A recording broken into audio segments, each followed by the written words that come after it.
लौटता हूं आप लोगों के पास। आईएफएल वेल्थ की प्रेसिडेंट अनु जैन आपको आपकी स्क्रीन पर नजर आएंगे। अनु मैम, हाय, गुड मॉर्निंग।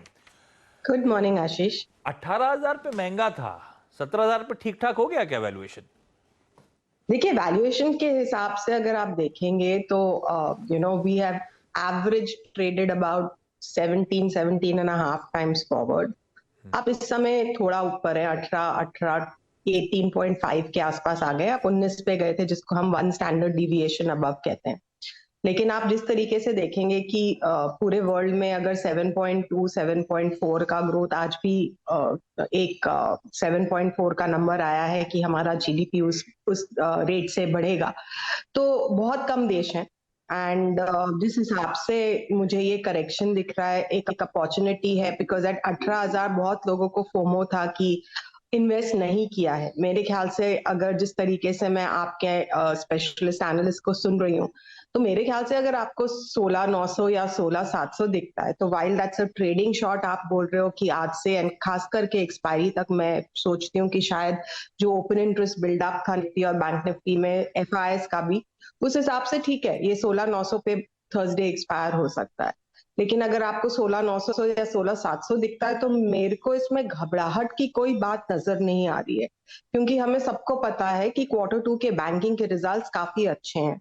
हम कह सकते हैं कि काफी कुछ प्राइस में है, बट जब चीज अच्छी है, जब क्रेडिट ग्रोथ अच्छा है और कहीं वर्ल्ड में ये दिख नहीं रहा है, तो it's a matter of time before आपका बैंक निफ्टी सपोर्ट लेता है। जिस तरीके से आपने पिछली बार भी देखा था कि बैंक निफ्टी ने संभाला था, पिछली बार आपका जो डाउनसाइड था वो टेक से आया था। अब टेक काफी कुछ करेक्ट कर चुका है। एक कंसेंसस ट्रेड रहा है कि आप बैंकिंग लॉन्ग करके टेक शॉर्ट कर दीजिए, ऑटो लॉन्ग करके टेक शॉर्ट कर दीजिए।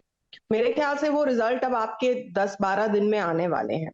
अगर आपका एक भी रिजल्ट उसमें ठीक ठाक आ गया ना, तो आपको वहां पे भी एक जो कंसेंसस शॉर्ट था वो काफी हद तक कट जाएगा, या पीपल विल से कि okay, now it's come to a level कि ये 2-5% में कंसोलिडेट करेगा, बट डाउनसाइड लिमिटेड है।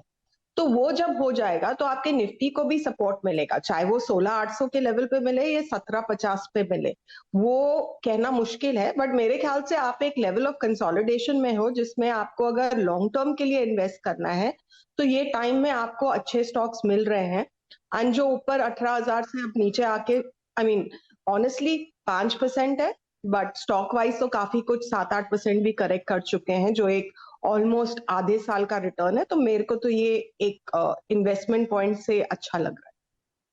वो सब कहते हैं इंडिया एक रिलेटिव आउट परफॉर्मर, वो स्क्रीन पे दिखता भी है।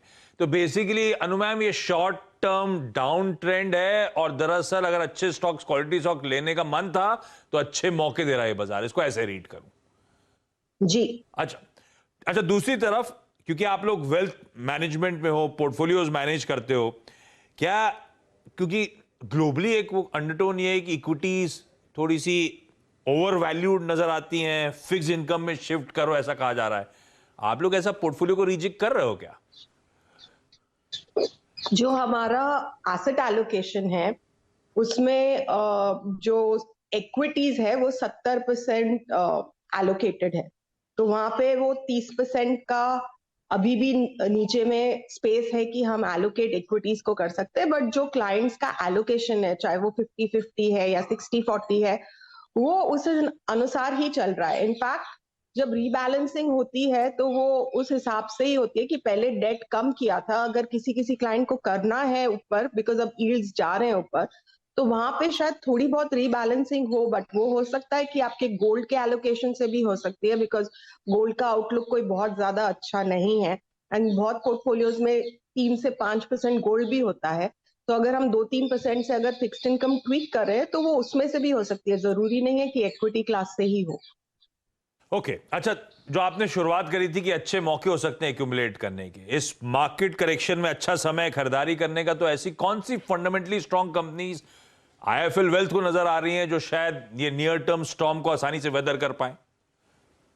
जैसे कि मैंने पहले भी कहा था, हमें बैंकिंग में सबसे ज्यादा पॉजिटिव है। हाँ। तो आप चाहे फ्रंटलाइन बैंक्स कोई भी ले लो, मेरे ख्याल से आईसीआईसीआई, एसबीआई, में कोई अननोन नाम नहीं है, एचडीएफसी बैंक, मिड साइज में आपका फेडरल एयू, और एनबीएफसीज में बजाज फाइनेंस, आई थिंक उसमें से कुछ महंगे हैं, बजाज फाइनेंस मल्टीपल्स पे डेफिनेटली महंगा है, बट जो ग्रोथ आउटलुक है वो अच्छा है। तो ये 5 6 7 बैंक्स अच्छे लगते हैं हमको। आई थिंक बैंकिंग पे हमारा व्यू इस समय सबसे ज्यादा पॉजिटिव है। सबसे प्रेफर्ड बैंकिंग, ये आईटी इसीलिए दूर हो आप क्योंकि रिसेशन के फियर्स अभी भी प्रोफाउंड हैं, और रिसेशन के अगर फियर्स प्रोफाउंड हैं तो फिर इक्विटीज पे नजरिया क्यों बुलिश? आईटी पे हम नेगेटिव नहीं है, हम न्यूट्रल टू पॉजिटिव है। एंड मैं खुद आपको यही बोल रही थी कि पूरा कंसेंसस ट्रेड अगर आप देखेंगे तो everybody, every hedge fund is probably long either Nifty और bank Nifty and short the IT index. मेरे ख्याल से वो एक लेवल तक एक ट्रेड चलता है, जब वो ओवर एक्सटेंड हो जाता है या उसमें बहुत सारे लोग आ जाते हैं तो वो एक लेवल पे आके खत्म हो जाता है। आई थिंक आप उसके बिल्कुल नजदीक आ चुके हैं, एंड इस क्वार्टर के रिजल्ट काफी कुछ वो डिसाइड करेंगे। मेरे ख्याल से इस क्वार्टर और अगले क्वार्टर के बीच में आईटी बॉटम आउट हो जाएगा। तो जो लॉन्ग टर्म इन्वेस्टर्स हैं हम उनको डेफिनेटली बोल रहे हैं कि इस दाम के ऊपर आपको इन्फोसिस बहुत अच्छा लगता है, परसिस्टेंट बहुत अच्छा लगता है, कोफोर्ज अच्छा लगता है, तो हम सिलेक्टिवली दिला रहे हैं यहाँ पे। बट हाँ, जैसे कि 1.5 साल पहले कोविड के अंदर 16% निफ्टी का वेटेज है आईटी का, हम 21-22 पे बैठे थे। अब वो सिचुएशन नहीं है कि आप सेक्टर ओवरवेट बैठो, तो वो सेक्टर ओवरवेट इस समय बैंकिंग का है, और आईटी वुड बी प्रोबेबली 13 से 16% डिपेंडिंग ऑन क्लाइंट, कि वो किस तरीके से 3 से 5 साल का व्यू रखते हैं।